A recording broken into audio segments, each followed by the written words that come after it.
Di sini kita akan menjelaskan mengenai perkondisian dalam bahasa C. Nah, kita akan membuat program yang mana ketika user memasukkan angka yang bernilai positif, maka outputnya adalah angka yang dimasukkan bernilai positif. Jika yang dimasukkan negatif adalah outputnya yaitu angka yang dimasukkan bernilai negatif. Nah, jika bukan keduanya, maka outputnya adalah angka yang dimasukkan bernilai 0. Kita menggunakan if else pada bahasa C untuk membuat satu perkondisian.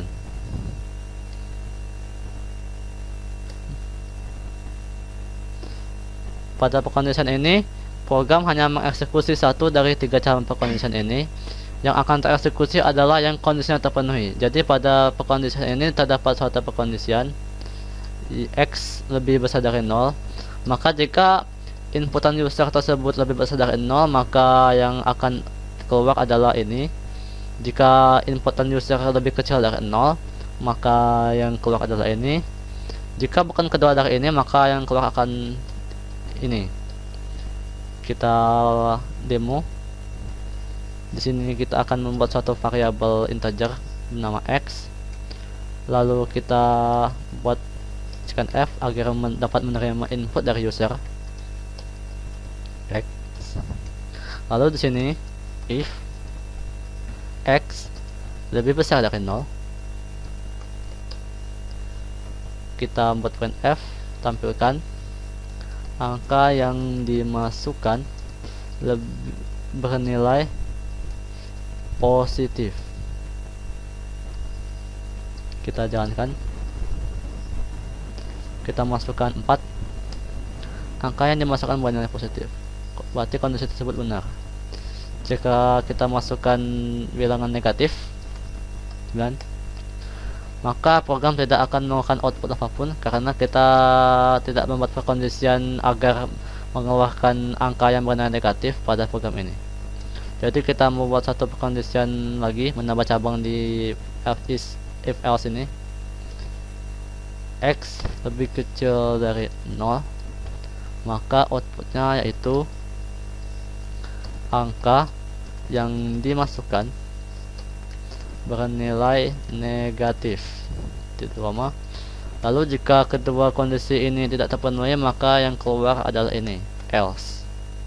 Printf angka yang dimasukkan bernilai 0. Kita berangkat. Kita masukkan angka negatif 8. Angka yang dimasukkan bernilai negatif. Kita masukkan lagi, kita berangkat lagi 0. Angka yang dimasukkan bernilai 0.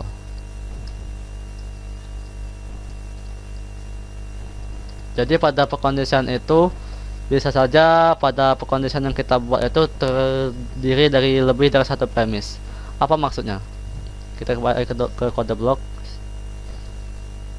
Jadi misalnya kita membuat perkondisian yang lebih dari satu premis, kita dapat menggunakan operator konjungsi atau disjungsi. Kalau operator konjungsi dan menggunakan dan dua kali seperti ini. Misalnya kita membuat suatu kondisi lagi x sama dengan 2. Jadi operator sama dan 2 kali ini digunakan untuk perkondisian, sedangkan sama dengan yang sekali digunakan waktu kita menginisialisasi suatu variabel. Jadi kondisi di sini akan terpenuhi jika x lebih besar dari 0 dan x sama dengan 2. Kita beneran 2. Angka yang dimasukkan bernilai positif karena angka 2 itu lebih besar dari 0 dan x sama dengan 2 sini. Misalnya kita beneran lagi, kita masukkan 3, maka program tidak mengeluarkan apapun karena x lebih besar dari 0, 3 lebih besar dari 0, tapi 3 itu tidak sama dengan 2. Jadi kondisi ini tidak terpenuhi. Jadi operator dan itu akan terpenuhi jika seluruh premis-premis yang ada di dalamnya bernilai benar. Jika salah satu dari kedua ini benar salah, maka kondisi ini tidak terpenuhi. Ada operator lain, yaitu atau menggunakan tanda horizontal 2 seperti ini, pipeline. Jadi kita misalnya kita buatkan lagi, kita masukkan angka 3, maka angka yang dimasukkan bernilai positif. Mengapa? Karena operator atau ini akan bernilai salah jika seluruh premisnya salah. Karena 3 itu lebih besar dari 0, atau 3 sama dengan 2 tidak terpenuhi. Jadi yang ini benar, yang ini salah. Benar atau salah? Benar. Ingat lagi pelajaran tentang tabel kebenaran. Jadi pada perkondisian kita memiliki dua operator konjungsi dan disjungsi. Nah, kita juga dapat menggunakan operator pembandingan, lebih kecil, lebih besar, lebih kecil sama dengan, dan lebih besar sama dengan. Nah, pada perkondisian kita juga dapat menggunakan sintaks switch case yang akan kita jelaskan pada tutorial selanjutnya.